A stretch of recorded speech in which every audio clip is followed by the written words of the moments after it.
The future of home servers might look completely different, and that's because HexOS is here. Now, this isn't just a catchy phrase I'm saying to try and get you to watch a YouTube video, well, it kind of is, but I also think it's true. Now, to be clear, I don't think HexOS is going to replace your home server or NAS operating system of choice, but I do think its introduction into this space could drastically change the self-hosting landscape. How? Well, let's talk about it. Now, if you're not sure what HexOS is, well, I'd be a little bit surprised because Linus over at Linus Tech Tips has talked for quite a while now about his $250,000 investment, and he recently did a video on it. There's also other videos from Techno Tim, Tom Lawrence, and I'm sure many others, and they're probably great, but I haven't watched them because I wanted to experience HexOS on my own. Alright, so what is HexOS? Well, it is an operating system, sort of. It's really just a modified install of TrueNAS Scale, and actually IX Systems, the creators of TrueNAS Scale, have partnered with the developers for HexOS to make essentially an easier version of TrueNAS that's designed more for home users. So it's an operating system, but it's also sort of a service because there's some cloud features. We'll get to that here in a bit, but the best way I can think to describe it is it's essentially TrueNAS Scale, but with the difficulty set to story mode.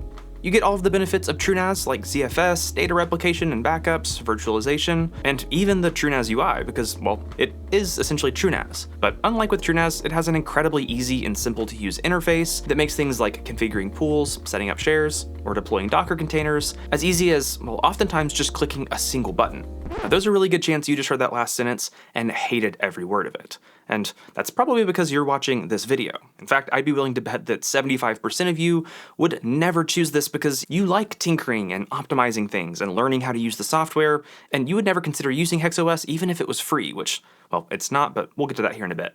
HexOS is meant for people that either don't have the time or just don't want to spend time digging through documentation and forums and doing troubleshooting. They just want things to work.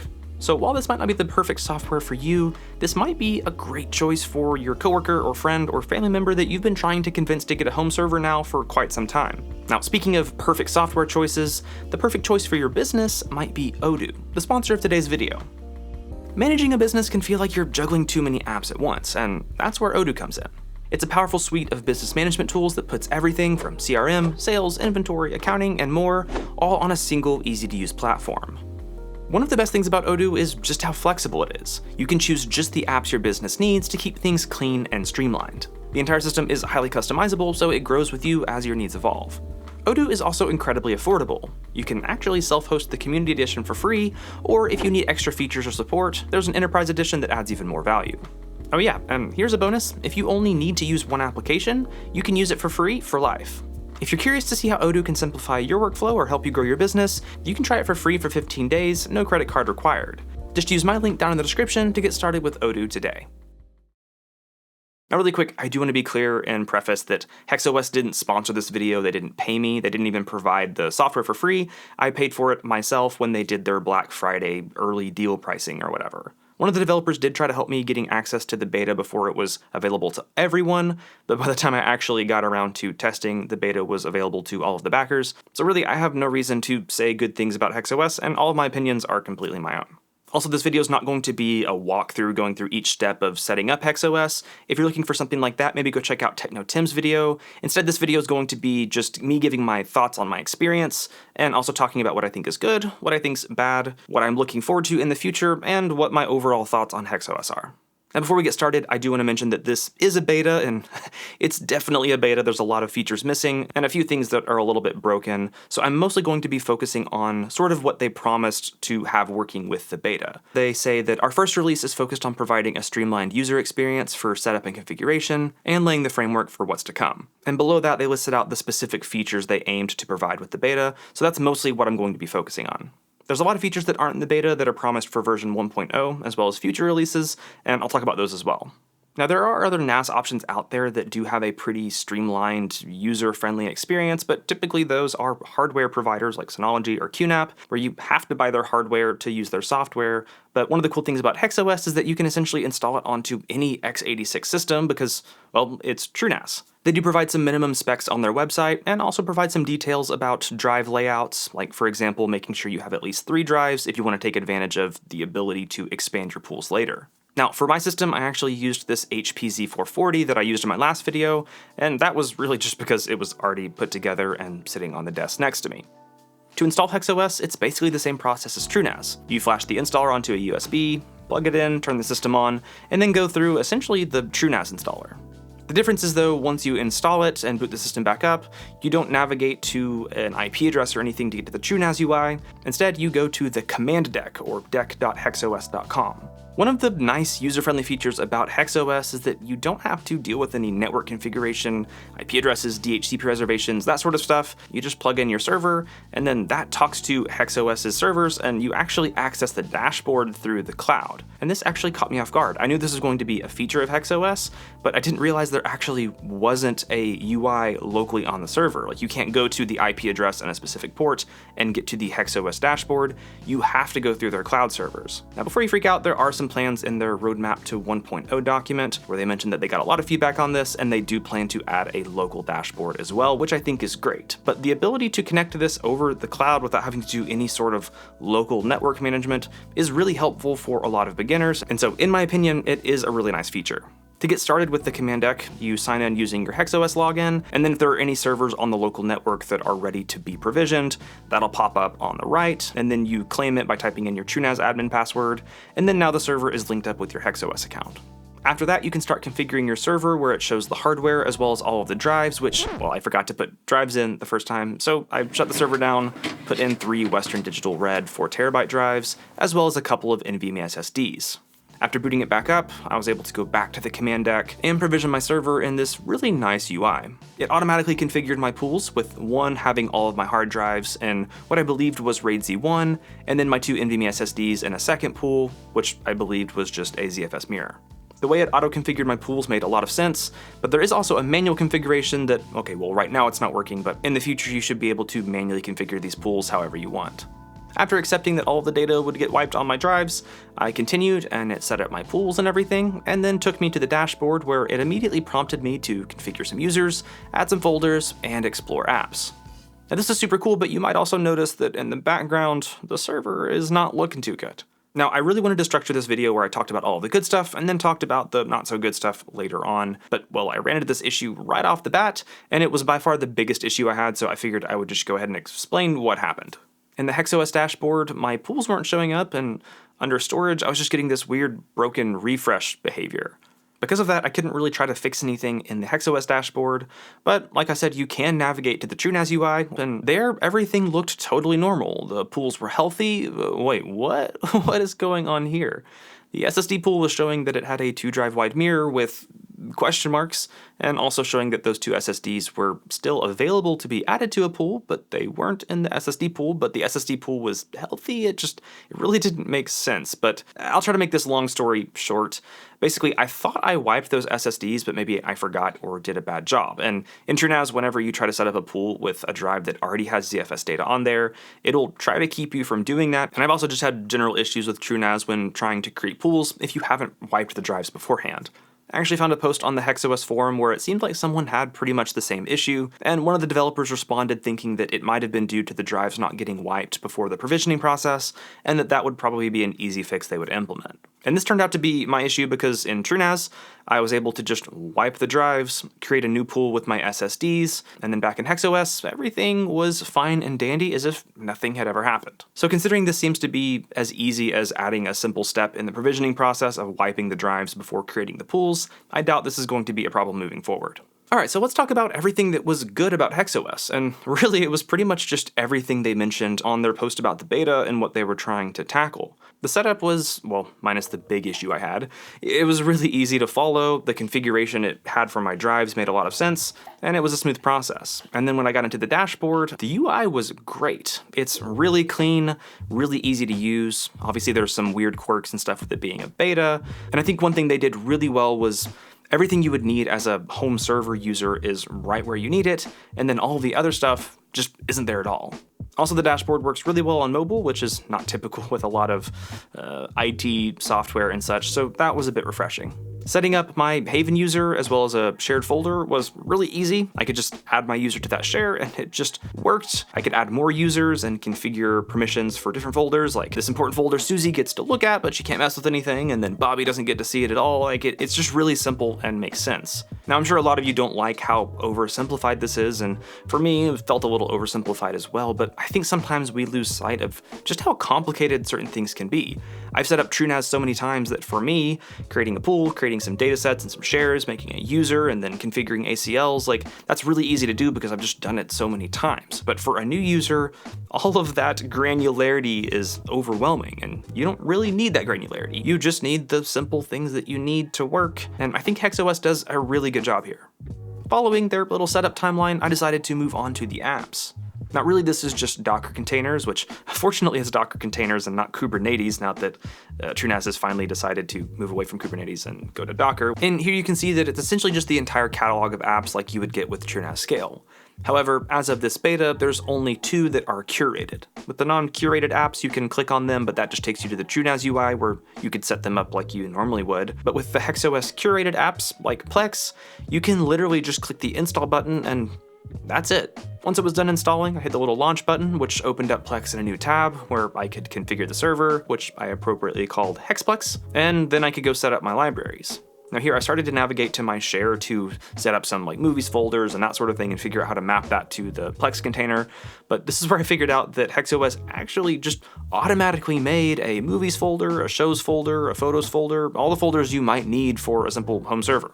Once again, I think this is one of those things that a lot of nerds like me might initially hate, but really it makes sense. If you're someone who's just looking to have a simple home server, you would want to have a folder that has movies and photos, and this makes a lot of sense to just set it up that way without having to put much thought into it. So I think it's great. Now what's really cool with the Plex install is that it automatically did all of the bind mounts to those stock folders to the Plex container. And you can also see that either here at settings, locations, or in the TrueNAS UI, that it actually broke up all of these different folders in a really practical way, with large media and such, as well as the application logs on the slower hard drive pool, but faster and smaller things like the config and temp files for transcoding on the SSD pool. That's super cool. I also installed Image, the other curated app, and here I also wanted to see if I could configure those custom volume mounts or locations, but this just took me to the settings menu that just showed me where those locations were. Once again, Image just worked exactly as expected. I was able to drag some really important family photos in, like this picture of an angry kid and this smart guy and this old guy thinking and this old guy playing peekaboo, and yeah, it just worked with a single install click. Super cool. Now, one of the things they mentioned about the beta was being able to handle drive failures and notifications and such, and I didn't have like a nice sophisticated way of making a drive fail other than just yanking it out, but I did that, and within a few seconds, there was a notification on the dashboard, and within about a minute, I got an email from HexOS. Now sure, getting an email isn't that crazy or anything, but at the same time, I didn't have to go in anywhere and configure SMTP or my Google OAuth or something like that. It was just through my HexOS account. I popped the drive back in, and within a few seconds, it showed up as healthy, and I actually decided to add a 4th drive to test out the expansion. This was also really easy. You just hopped into the dashboard, I selected my hard drive pool, hit expand, and then I could select the drive and add it to the pool. Oh yeah, also the Z440 had a 10 gig NIC, so I hooked that up, and I was getting pretty good performance over 10 gig. I mean, it was really just the performance you would expect with TrueNAS on this system because, well, it's just TrueNAS running on this system. All right, so that was pretty much everything good about using HexOS. Let's talk about the stuff that wasn't so good, which, I'll be honest, was mostly just weird beta quirks or features that just didn't exist because, once again, it's a beta. Obviously, we had that first big issue where the SSD pool failed to get initialized and everything, and I think that's going to be an easy fix, but it does kind of make me think of how well certain things will work with HexOS essentially just being a wrapper around TrueNAS. What if there are weird things that break that maybe there's not predefined sort of scripts on how to handle it? Like, what's that going to look like for end users when you may not even be able to know that something's wrong because HexOS doesn't know how to notify you that something's wrong because it's an issue happening in TrueNAS and that hasn't been sort of developed yet. I don't know exactly how that looks, but still, I had this issue where the pools didn't get set up, and HexOS had no way to tell me what was actually going wrong. I had to go into TrueNAS, so I'm curious to see long-term how well this is going to be able to hold people's hands through fixing things that break in an unexpected way. That being said, stuff breaks in an unexpected way all the time, and I guess that's what support's for. I don't know. Like I said, there's also just a lot of things that are kind of missing or sort of broken with this being a beta. Like, for example, when I set up my 10 gig networking, I went into the network settings to set up a static IP address so that I could put it on a different subnet that I like to use for my 10 gig stuff. But when I went to go set up a static IP, well, I could type in the IP address, but there was no option for a subnet mask. So I wasn't really sure how that was going to work. I gave it a shot anyway, but that just broke the networking. So I just had to sit there for a minute until it finally reset and I could access everything. And eventually I just went and set up the networking in the TrueNAS UI, which worked just fine.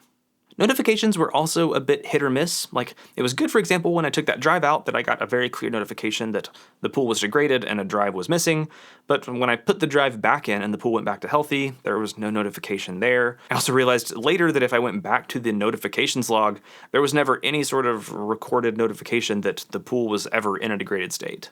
Also, when I was dealing with that big issue with the SSD pool early on, I initially thought it maybe had something to do with a notification I was getting in HexOS telling me that there was an update available. That pointed me to go to settings and then update, but well, that wasn't actually a thing. And later I realized this was actually just a notification that was getting piped through from TrueNAS because, well, there was an update available for TrueNAS. So that was a little odd and confusing for me initially, so I imagined for a less experienced user that would be really confusing not knowing that they have to go to TrueNAS to do that. I'm sure this is an issue with it being a beta, but it made me kind of wonder how they're going to handle notifications through both TrueNAS and HexOS. Like, if they are just sort of piping those notifications from TrueNAS to the HexOS dashboard, is there going to be some sort of like filtering? I don't know. I'm kind of curious how that's going to look. Now, the next sort of bad thing actually starts with a really good thing. I wanted to install Jellyfin, and well, first of all, this was a really good just comparison between the one-click install of Plex and how sort of convoluted it can feel trying to install Docker containers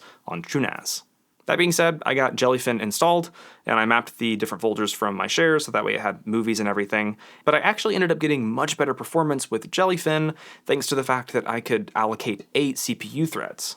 With the default curated script for the Plex install, it only allocated 2. Now, this may not be that big of a deal because I'm pretty sure they're planning on implementing hardware acceleration in the future, but that actually wouldn't help with my system because this Z440 doesn't have integrated graphics, and so I was using CPU cores for doing transcoding, and only having 2 CPU cores meant the transcoding performance was pretty bad compared to with Jellyfin, where I could choose how many cores. So I like the idea of having that one-click install, but I'm also curious to see if they could have some sort of like setup wizard when you install it that you can either do like a simplified one-click, or you could like click something that would go through like a decision tree to kind of decide what makes the most sense for you as the end user. And like I said, there were some UI bugs, like for example, in the apps menu, whenever you scroll down, the little information pane on the right wouldn't scroll with you. So if you wanted to select an app and read about what it was, you'd have to click it and then scroll all the way back up. But once again, I'm sure that's just a beta issue that'll get worked out alongside some of the other little UI quirks.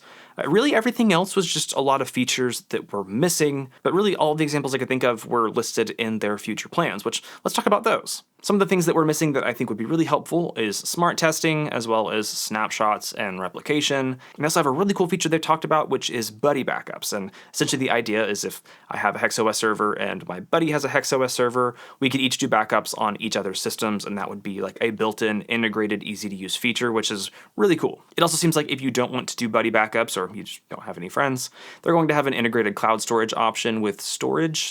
I'm actually not really sure how to say it. And it seems like this might be the exact same thing that TrueNAS already has, where you pay like $4 per terabyte a month or something along those lines for a cloud backup. Which, if that is integrated and really easy to use, that could be really cool and make a lot of sense for a lot of people. They also have plans to curate a lot more apps, which I would assume that would include things like Home Assistant, hopefully Jellyfin, and a lot of other things that a lot of home users would be interested in using. And alongside apps, they also have plans for virtual machines. I'm kind of curious because I feel like the target audience for this, well, I don't really see why they would be that interested in virtual machines unless it was very specific, like preset things that those VMs would do that apps like that a Docker container couldn't do for some reason. So I'm not really sure about virtualization, but they also have plans for a better storage wizard, better email as well as SMS, which would be really cool. And then also having automatic recommendations for newly added hardware, which doesn't just apply to storage devices, but also things like graphics cards. And then also a data import wizard to simplify copying data from direct and other network attached storage devices. So this all sounds awesome, but what about the price? Well, I paid $100 for a lifetime license during their Black Friday deal, but right now for early access you can pay $200 for a lifetime license, but once the early access period ends, it's going to be $300. Now, I have to give them some credit here for not doing a subscription model and offering a lifetime license. And I'm not a lawyer, but it seems like the wording on their website is pretty clear. It says, a lifetime license grants you access to all features of HexOS forever, excluding cloud-based backup, premium support services, and other metered services. So once again, not a lawyer, but that seems pretty clear. So I like the fact that they're offering a lifetime license, but $300 is quite a bit of money. Now, I know a lot of people aren't going to like what I'm about to say, and once again, I did not get paid by HexOS, but I think the $300 price tag is almost a little bit reasonable, but let me explain. If you think about if you were able to buy this and easily set up things like Plex or Jellyfin, Image, Home Assistant, Frigate maybe for some surveillance, Nextcloud, so you could essentially have a Dropbox replacement. If you start to figure how much of that would kind of be worth it if you were talking a subscription model, would you pay $5 a month for that, $10 a month? And so if you're thinking, okay, if I was paying $10 a month over the course of 3 years, that's well over $300. I'm buying this as a lifetime license. If you're able to leverage HexOS to its fullest extent and you plan on running a home server for the next 10 years, it does sort of make sense financially, but I think the problem here is that, well, for me, that makes sense, but I'm also the type of person that's not going to pay for it because I can just set the stuff up, and I prefer to set the stuff up using Proxmox and TrueNAS or whatever.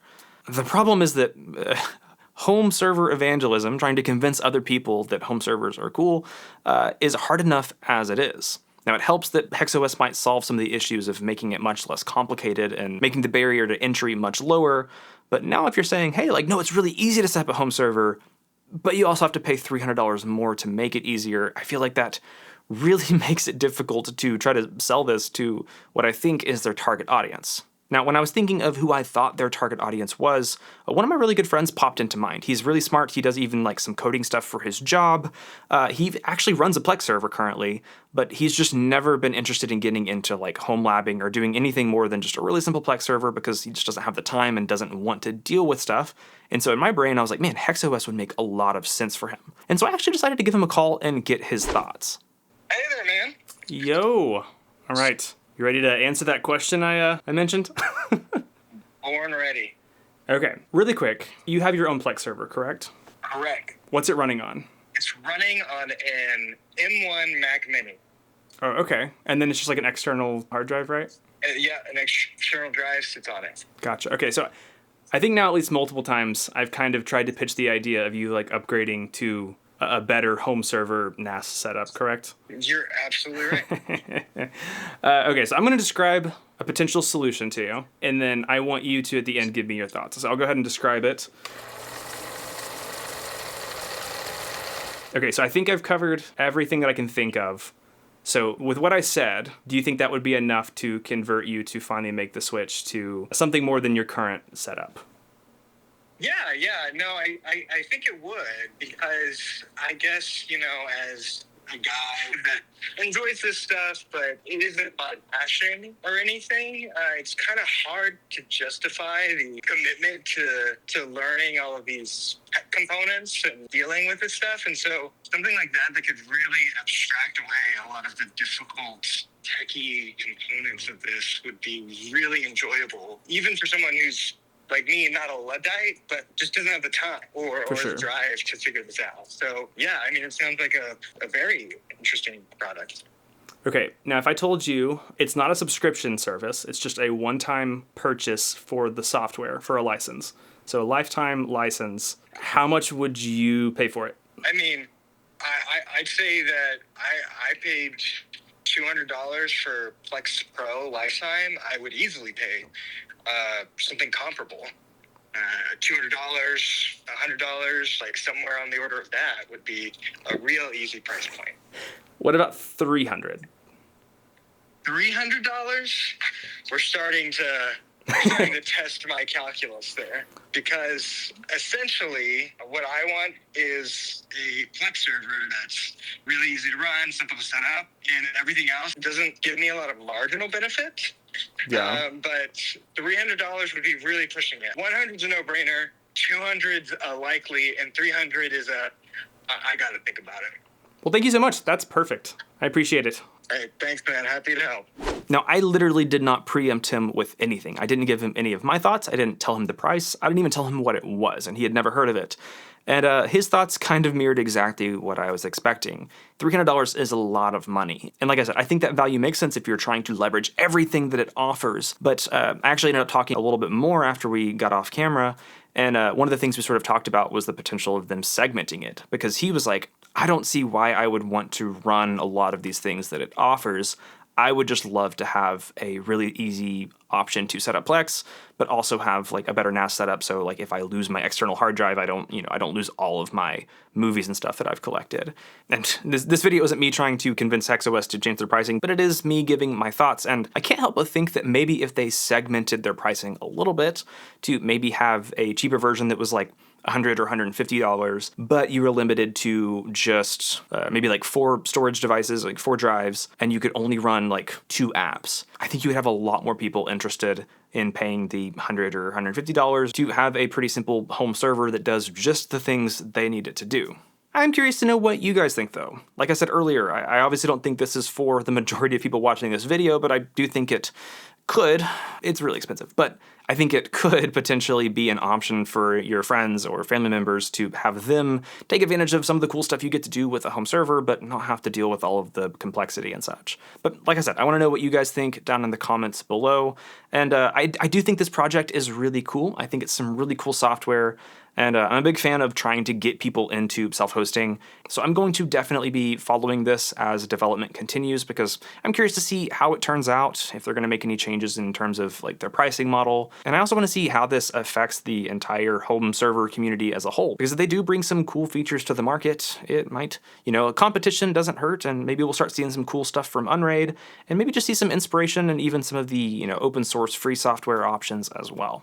Sorry if this video got a little bit rambly. I really enjoyed checking out HexOS, and I just thought it would be fun to talk about it. Also, this is my last video of the year, and, well, it's going to be published after Christmas, so late Merry Christmas and Happy Holidays, and I also hope you guys have a great New Year. And I also want to mention that I'm going to be taking a break going into the new year, where I'm not going to be publishing any content for a little bit, so if you don't see any Hardware Haven videos, don't worry. I didn't die. I'm just going to be working on some projects and getting caught up on some stuff. Now, I am going to be making a few behind-the-scenes videos on those projects for my raid members, so if you're not a raid member, this might be a good time to consider paying as little as $1 a month to get early access to videos, or you can go up to like $5 a month to get some more bonus content and other perks, and yeah, maybe consider checking that out. It might be a nice little Christmas gift for yourself. But yeah, that's about it for this one, so as always, thank you guys so much for watching, not just this video, but the entire year. Stay curious, and I can't wait to see you in the next one. Okay. We did it. Battery's almost dead, but we did it.